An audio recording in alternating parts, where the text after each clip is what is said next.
Hi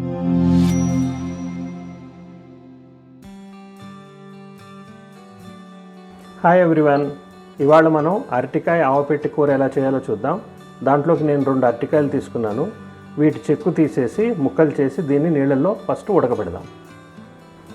దీనిలో కావాల్సిన ఆవపిండిని నేను కొన్ని ఆవాలు తీసుకుని దాన్ని కొంచెం వేయించి దాన్ని ఇలా స్మాష్ చేశాను.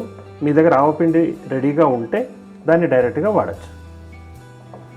దీనిలో కావాల్సిన ఇంగ్రీడియంట్స్ 1/4 స్పూన్ ఆవాలు, 1/4 స్పూన్ జీలకర్ర, ఒక హాఫ్ గ్లాస్ చింతపండు రసం, మినప్పప్పు 1 టేబుల్ స్పూన్, పచ్చిమిరపకాయలు 3 to 4 తీసుకున్నాను. మీకు కారం ఎక్కువ కావాలంటే తీసుకోవచ్చు. దీన్ని ఇలా స్లైసెస్ కింద కట్ చేశాను.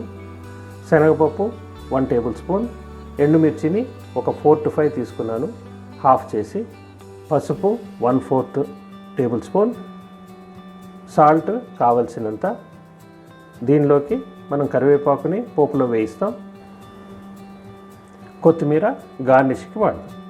దీనిలోకి రుచికి మనం కొంచెం ఇంగువ వాడదాం.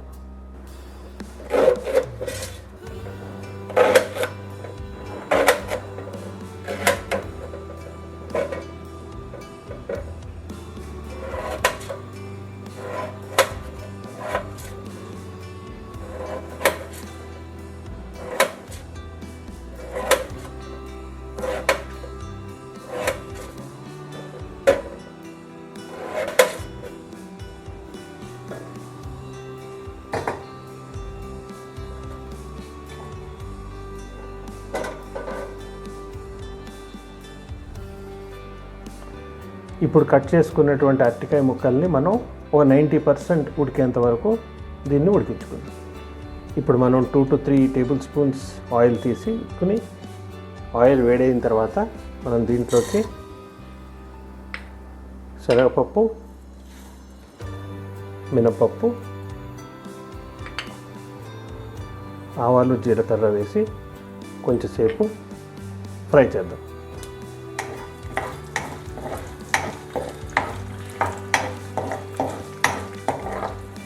ఒక 1 minute వేయించిన తర్వాత దీంట్లోకి మనం పచ్చిమిరపకాయలు, ఎండుమిర్చి, కరివేపాకు వేసి పప్పులు వేడే బ్రౌనిష్ అయ్యేంత వరకు వేయిద్దాం. దీంట్లోకి మనం పసుపు కూడా యాడ్ చేసి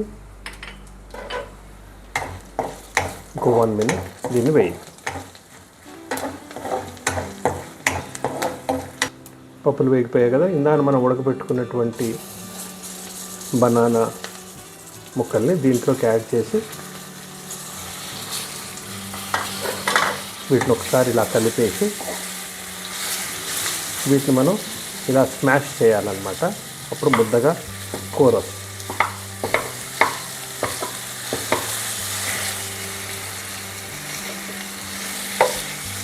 ఇది చేసేటప్పుడు స్టవ్ని సన్నపు సెగన పెట్టాలి.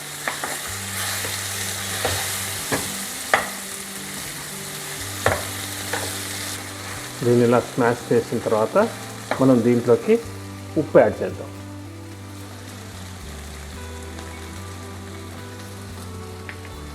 దీన్ని మొత్తం ఒకసారి ఇలా కలిపేద్దాం.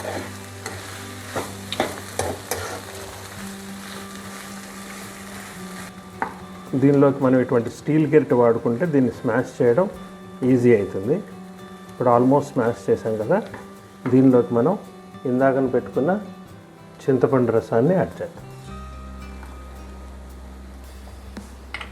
దీన్ని ఒకసారి కలిపేద్దాం.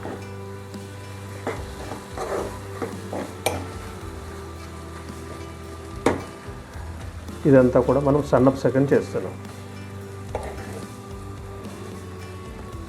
దీంట్లోకి మనం కొంచెం ఇంగువని యాడ్ చేసి ఇంకోసారి కలుపుదాం.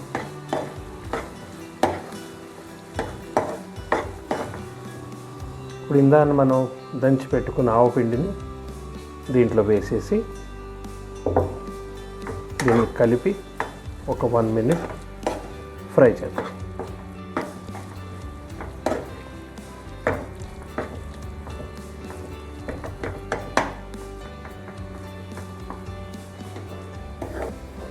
ఇప్పుడు కూర అయిపోయింది కదా, దీంట్లోకి మనం గార్నిషింగ్కి కొత్తిమీర వాడదాం.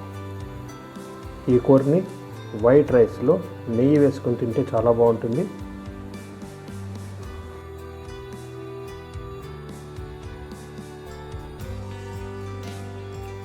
Thank you for watching. మీకు రెసిపీ నచ్చితే ప్లీజ్ లైక్ అండ్ సబ్స్క్రైబ్.